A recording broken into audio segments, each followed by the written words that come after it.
Hi, and welcome to Technically Speaking, a podcast where scientists and engineers come together to chat about a common interest, share knowledge, and satisfy some curiosity. I'm Amina, and in this episode, I'm joined by Laura, Cara, and Antonia to talk about nuclear waste and to offer our viewpoints on how it can be managed. So to start off with, I'm going to pick on Cara. Why do you care about nuclear waste? So I care about nuclear waste because I spent quite a few years doing research around the social value of nuclear decommissioning, which is the end of life of nuclear power plants. And obviously a big part of that is what happens to the nuclear waste that comes out of those power plants, especially ones which have been around for decades now. They've been producing waste for a long time. So we want to make sure that we have a plan for where that goes to. But the people who I speak to in the industry who are talking about the nuclear waste and what they plan to do with it have spoken about creating a geological disposal facility and finding a community for that in the UK. And they've said actually it'll probably be before, not before they've retired in their current jobs, that they'll even see where this site will be and waste will start going into the ground. That might be kind of exaggerating slightly, but that's kind of how they see things for some of the older people who've been working in this for a long time. This is something which is like really, really long term, and we need to kind of really think about how what we do today is going to affect generations in the future. So it is a real intergenerational issue with lots of social impacts that come out of it. So that's, yeah, I really see the people involved with this as something really interesting. Yeah, that's a really interesting point of view because not all industries have something like that which affects multi-generations. So it's an important point to raise. And Laura, why do you care about nuclear waste? For me, I mean, I've been sort of working with it one way or another for over 10 years now, and it's quite an interesting topic.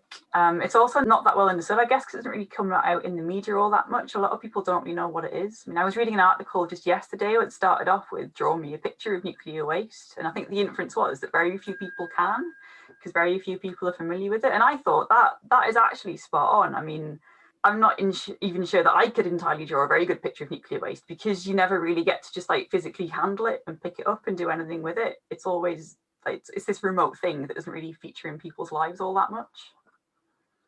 And it includes a lot of different types of things. So I guess it's one of those things that you can't just pinpoint it and say this is nuclear waste. But there's so many forms of nuclear waste. Antonia, why do you care about nuclear waste? So I've been looking at sort of the electricity system in the UK and seeing what's sort of feasible from an environmental point of view in the future. So, you know, as we go towards low carbon, we got to use more renewables, and, you know, some particularly environmentalists like Greenpeace might have campaigned against nuclear in the past. And so, you know, looking at environmental impacts on a sort of life cycle basis, does it sort of hold water in the kind of fact-based, if we could quantify the environmental impact? So from my point of view, you know, knowing how the nuclear waste might contribute to nuclear's environmental impact might sort of make or break it as a future energy source. Yeah, definitely. That's a really interesting point of view. So we have three very varied sort of point of view here. We now know that why everyone's interested in it. So how about we find out more what nuclear waste is? And Laura, would you be the best person for that? Yeah, I can give you my perspective on it. I guess it's worth pointing out that nuclear waste could be considered as anything that comes from a nuclear licensed site. But it's quite important to realise that not all of the waste that comes from a nuclear site is radioactive, which is usually the main hazard that we associate with nuclear. So some of the waste that comes from a nuclear site comes from places like the canteen or just offices where people do printing and filing and whatever else. And there are also examples like the mud that was removed from Hinkley Point C while it was being constructed, which made the headlines because it was being disposed of in just offshore. But none of it was radioactive, so it could be handled in the same way as general waste. That's interesting. So when we talk about nuclear waste, is it better to talk about radioactive waste then? Yeah, that's the general consensus from the regulatory point of view, certainly. I think it's also helpful to look at the history of the nuclear industry, which helps put it in context. The UK has a relatively long nuclear heritage. We were the first nation to produce electricity from a nuclear power station on an industrial scale. And that was in 1956. So, well, certainly longer than I've been alive anyway, so quite a long time ago. So since then, we've built around 20 power stations, and roughly 20% of our electricity comes from nuclear power today. And the nuclear industry is predicted to generate just over 5 million tonnes of radioactive waste over its entire lifetime. And most of that is from the historic operations over the previous 60 years or so. And that amount's quite tiny when you consider that UK households and businesses generate just over 5 million tonnes of hazardous waste every single year. And that the total amount of waste generated by the UK in a single year is 221 million tonnes. Wow. And of that, about 27 million tonnes came from just UK households. So even though there's a much smaller amount of radioactive waste generated, it needs to be managed in a different way to general waste, which I guess is quite an important distinction. Yeah, that's a very important distinction, because I don't think everyone would perhaps think of it that way. And it's really interesting how you're saying how much waste is produced outside of that. The comparison is just, it's staggering, really, how much is actually radioactive then. So how is radioactive waste managed then? It's kept separate from other types of waste. So it's usually monitored to decide if it is radioactive below or above background levels of radiation, I should say. And it's usually encapsulated in some form of grout or turned into glass, which makes it easier to handle by fixing lots of small items or liquids into a large solid block. It's also usually kept behind some sort of shielding to protect us from the radiation. And like most waste, as Cara mentioned, the plan is to dispose of it responsibly in an underground or a geological disposal facility. And right now it's up to communities to come forward that would be interested in hosting such a facility. So it's a very well thought out process of how these things need to proceed, I guess. Perhaps on the surface of it, it doesn't really show how much thought is sort of gone into all of this.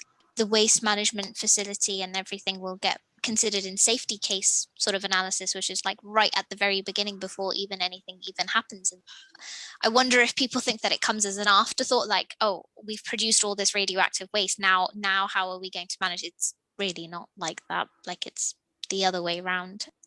Okay, cool. So radioactive waste is managed really carefully, but how do you think that this would affect your community? So say if this was coming into your community, what do you think their concerns would be? Cara?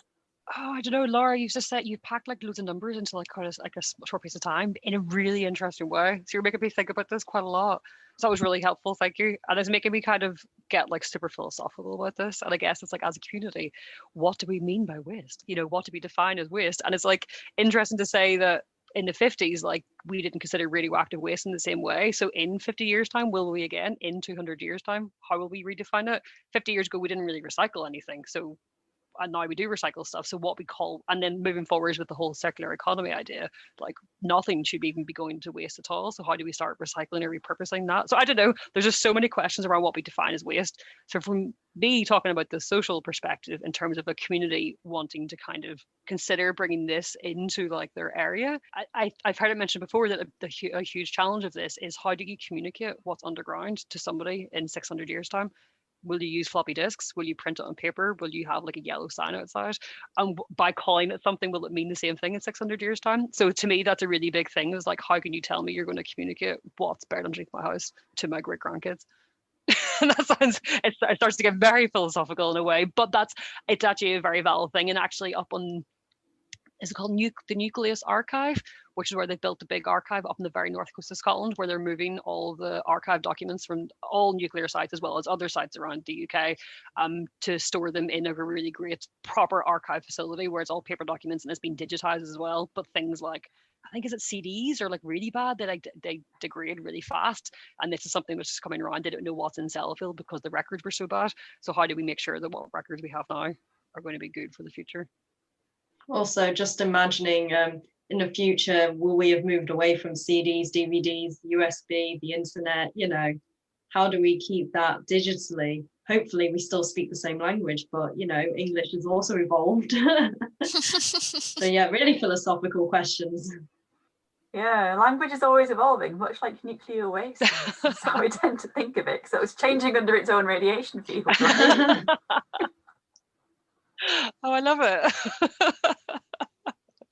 But yeah, you know, we look at the pyramids. We don't know what's in there. They read hieroglyphs. So like, how are we going to communicate to somebody in 10,000 years when they're like digging up and like, oh, we opened this new mine where we dig out these really great resources? I don't know. Yeah, but how likely is it? So it's going to be what, sort of between what, I want to say, is it 200 meters or more? It could be quite deep, couldn't it? Is it likely that people would be digging down that low to look for minerals if technology is evolving and we should be becoming more efficient at using the resources that we have? Maybe they'll just get really good at digging deeper and deeper in the future. Instead of building skyscrapers, we'll be tunneling underground. Yeah. And so I think actually a good comparison of this is the sites which they're trying to decommission. So sites like Troisfinnith it's actually in the middle of Snowdonia National Park. They had planned to leave the nuclear site as it is, close the gates, walk away for 60 years, so everything gets a bit safer, and then they come back and then try and clean it up. And they've actually moved away from this idea now because they've said in 60 years' time, how can we even guarantee that the skill set will still be there, that we will still have that same knowledge a few generations away? And they've said actually we need to manage the risk between what the radioactive risk is now and actually what like just shunting that down the line in the future and kind of people not knowing how to deal with it. So I think the GDF, maybe what happens if in 100 years time there's a politician who decides that there's some kind of benefit to them digging things up and moving it somewhere.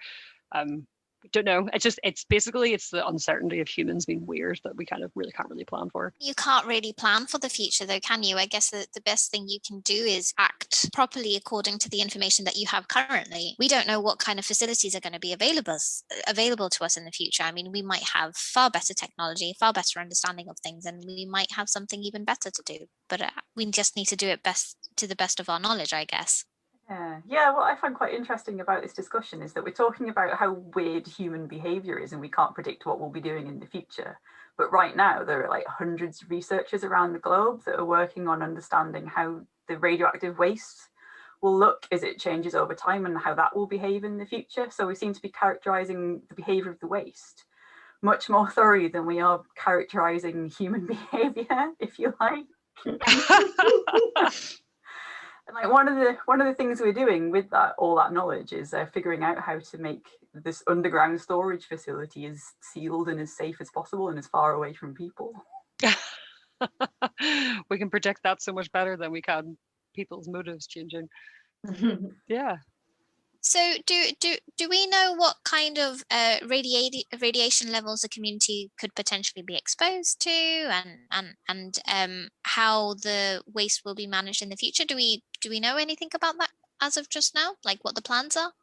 I think from my days as a nuclear safety consultant, there are definitely calculations done to estimate how much radioactivity will be released from the containers that the waste will be in. And so one of the calculations that's done is they take people that are most likely to be exposed to the waste as it's being transported, is what I was working on because it's quite a while ago.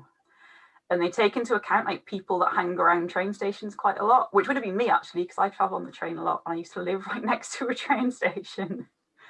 And the radiation exposure that you're talking about is very low.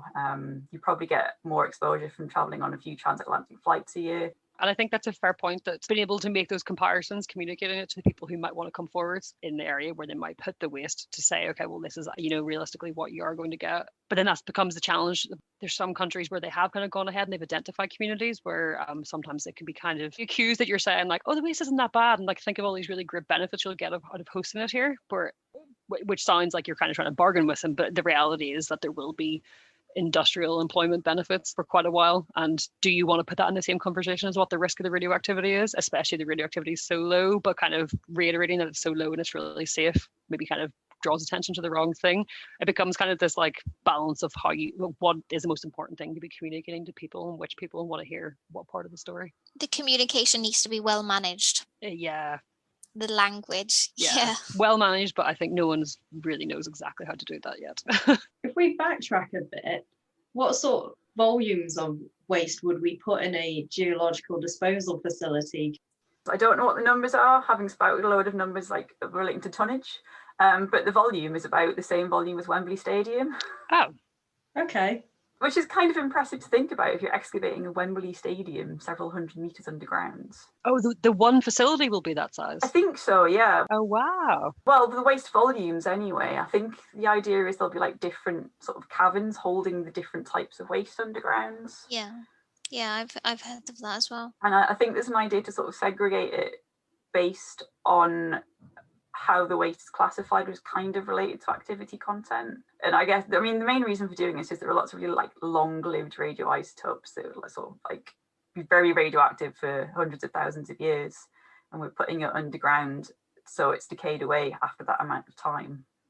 So are we saying that we're putting sort of high level waste mostly rather than low level waste, and is that also going down in the geological disposal facility? So there's already a facility to dispose of low level waste. It's on the coast of West Cumbria. And I think the idea is that that will decay away relatively quickly. And it's got an awful lot of criteria for what counts as waste that can be disposed of there. And that's been operating for quite a long time. So the geological disposal facility is basically for the high level waste then? Yeah, the stuff that would be radioactive for a bit longer, and therefore we need to think of like many generations into the future. If this stuff is still radioactive, do we still want future generations to be handling it, or can we deal with it now and get it further away from human exposure? So as like Cara mentioned, sort of retaining skill sets and whatever else, and having communities managing these wastes for decades to come. If we can avoid that, then we probably should, hence the point of geological disposal. It's an interesting conversation. We went from, well, yes, there's nuclear waste, but then there's different forms of nuclear waste, and what we actually do with all the nuclear waste is dependent on what type of radioactivity it has, essentially. So it's not just that everything that comes out of the power plant is going to be classified as nuclear waste. That could just be classified as regular waste, and that could be managed in a perfectly normal ways. As a parting note, does anybody want to add something? Haven't really touched on how essential nuclear power is. That, you know, if we did say, okay, even if we don't use any more nuclear power, we still have waste to manage. But also, are we definitely going down the nuclear power route in the future? So, you know, to secure our current energy supply, it seems like across the world that nuclear plays a part. So making sure we manage that waste is essential part of the planning process to make sure it's sustainable for future generations, because the type of power that nuclear plants supply is different from other low carbon energy sources. So, you know, the way solar and wind gives out electricity is not controllable in the same way that nuclear is. And the base load that we have of just needing a certain amount all the time might not always be met by renewables without storage, and storage is quite an expensive avenue right now, and nuclear actually is a cheaper option because we have more experience with it. So I think that could be a point to add into the conversation of how essential nuclear kind of is in our immediate energy supply. That's a really good point, that it's part of the mix and it's here to stay, so we should do it responsibly. I think it's a very interesting point Antonia made about it being cheaper, because you often hear it the other way around, that nuclear is really expensive. And I also wonder whether there can be some extra benefit from like the waste and turning it into a product, because you often hear that some of the components in the waste could be used for other purposes. For example, extracting the americium, the radioactive americium isotopes that are in there, and using those to make batteries. You do occasionally hear talk about nuclear-derived batteries. Maybe we could discuss that in a future episode. Definitely. Repurpose nuclear waste and what that may look like. That could be an interesting podcast. So it's not called waste anymore. Yeah. Yeah, we're back to your circular economy, nuclear products. Yeah. Definitely. We hope that you've enjoyed this podcast, and please contact us through our Twitter handle.